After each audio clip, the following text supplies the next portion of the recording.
কারো কখনো নির্ভর করতে পারে না, বিশ্বাস হারিয়ে ফেলেছে। তাই প্রায় রুগ্ন, কুটিলতা, ইন্দ্রিয় পরবশ হয়। তাদের নিকট সারাটা জীবন জ্বালাময়, শেষে অশান্তিতে সুখ দুঃখে ডুবে যায়। কী সুখ কী দুঃখ বলতে পারে না, বলতে হয়তো বেশ বলে বেশ, তাও অশান্তি। অবসাদে জীবন ক্ষয় হয়ে যায়। দুর্বল হৃদয়ে প্রেম ভক্তির স্থান নেই। পরের দুর্দশা দেখে, পরের ব্যথা দেখে, পরের মৃত্যু দেখে নিজের দুর্দশা, ব্যথা বা মৃত্যুর আশঙ্কা ভেঙে পড়া, এড়িয়ে পড়া বা কেঁদে আকুল হওয়া ও সব দুর্বলতা। যারা শক্তিমান তারা যাই করুক, তাদের নজর নিরাকরণের দিকে, যাতে সব অবস্থায় আর কেউ বিধ্বস্ত হয় প্রেমের সহিত। তারই উপায় চিন্তা করা। বুদ্ধদেবের যা হয়েছিল ওই হচ্ছে সকলই হৃদয়ের দৃষ্টান্ত। তুমি বলো না তুমি ভীরু, বলো না তুমি কাপুরুষ, বলো না তুমি দুরাশয়। পিতার দিকে নজর করো, আবেগ ভরে বলো, ওগো আমি তোমার সন্তান। আমার আর জড়তা নেই, আর দুর্বলতা নেই, আমি আর কাপুরুষ নই। আমি আর তোমাকে ভুলে নরকের দিকে ছুটে যাব না, আর তোমার জ্যোতির দিকে পিছন ফিরে অন্ধকার বলে চিৎকার করব। বাক নিয়ন্ত্রণে অন্তত কথাকে যদি এমনতরভাবে ব্যবহার করিবার অভ্যাস চরিত্রগত করিয়া ফেলিতে পারো, যাহাতে মানুষের দুঃখ, অমঙ্গল, অসন্তোষ উপস্থিত না হয়, তাহা হইলে দেখিবে কতখানি তৃপ্তি, কতখানি সন্তোষ, কতখানি সহানুভূতি লাভের অধিকারী হইয়াছ। তাহার ইয়ত্তা নাই। আগ্রহের সহিত ইচ্ছাকে আমন্ত্রণ করো, অভ্যাসে লাগিয়া যাও। পারিবে না? নিশ্চয় পারিবে। বাণী সংখ্যা 45। জয় গুরু।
আমারই কলিগ আমাকে দীক্ষার জন্য বললো, পুরো দীক্ষাটা নিলাম আমরা দুজনে মিলে একসাথে।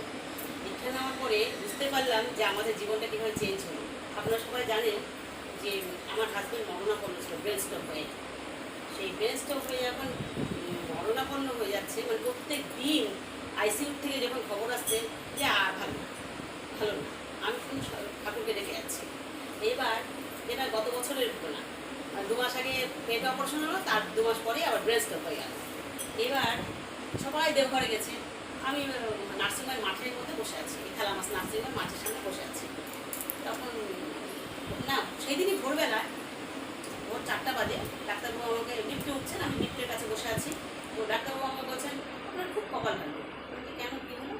বললো যে আমরা কালকে দেখলাম এরকম একটা পিঠের মধ্যে মাথার মধ্যে বেলুন হয়ে আছে, সেই বেলুনটা নাই হয়ে গেল আজকে।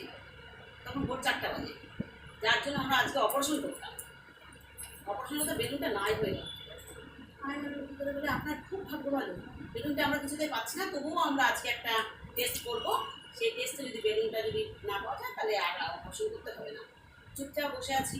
এবার সকালবেলা উঠেই আমি নিজেদাকে ফোন করলাম, নিজেদা একটু বেলুনটা বলে না, নিজেদা বলছে ওরা সবাই দেওঘরে, সবাই মানে মন্দিরের বেশিরভাগ লোকে দেওঘরে। তখন আমি বলছি যে নিজেদা বলে এই ভাইব্রেশন হলো, তাহলে আমরা ওখানেও ওর জন্য সবাই মিলে প্রার্থনা করি, নিষ্কাম প্রার্থনা। কারণ তো সন্দীপটা কিছু হলেও কারোর যায় আসবে না, সন্দীপটা ভালো হলেও কারোর যায় আসবে না। অর্থাৎ সবাই মিলে নিষ্কাম প্রার্থনা করলো যে না সন্দীপটা যেন ভালো হয়ে যায়। এই ভালো হয়ে যাওয়ার জন্য বোধহয় আমার হাজব্যান্ড আজকে ফিরে আসে। সেই কথাটা বলছি। আর একটা কথা বলছি যে এই কাকি, একে আমরা কাকি বলি, সেই কাকি আগে আমার বাড়ির পাশেই থাকতো, আমাদের পাশেই থাকতো। কাকির ছেলে এখন এখানেই আছে। কাকির ছেলে একটা চাকরি করতো, হঠাৎ করে তার চাকরিটা প্রাইভেট জব, চাকরিটা চলে যায়।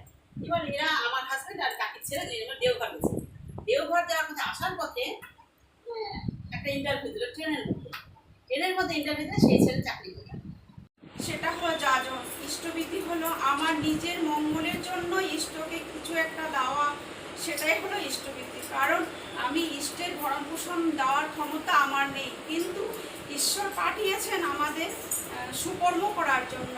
আমরা হয়তো মায়ের মধ্য থেকে আসি, কিন্তু আমাদের চোখ, কান, নাক সব কিছু কিন্তু ঈশ্বরের দেওয়া। তাহলে তার বিনিময়ে আমরা যে পেয়েছি এত কিছু, তাহলে তার বিনিময়ে তাকেও কিছু দিতে হয়। সব কিছু আজকে আমি যদি বাজারে যাই, সবজি কিনতে হোক, যাই কিনতে হোক, তখন আমি তার সবজি বিনিময়ে পয়সা দিতে হবে। তো অনেকের ধারণা এই ঠাকুরের শুধু পয়সা লাগে, পয়সা, বিনা পয়সাটায় কি হয়? ইষ্টবিধি যেটা, ওটা যখন আমি আমার নিজের মঙ্গলের জন্য আমি যে রক্ষা করছি করোনা পরিস্থিতির সময়, তখন এত খারাপ অবস্থা, সবাই খুব কষ্টে, হয়তো কেউ হতাশায় মারা গিয়েছে, কিন্তু আমরা সবাই খুব ভালো ছিলাম। কারণ হচ্ছে আমরা ঠাকুর ধরে আমাদের সবসময় আমরা আনন্দে ছিলাম।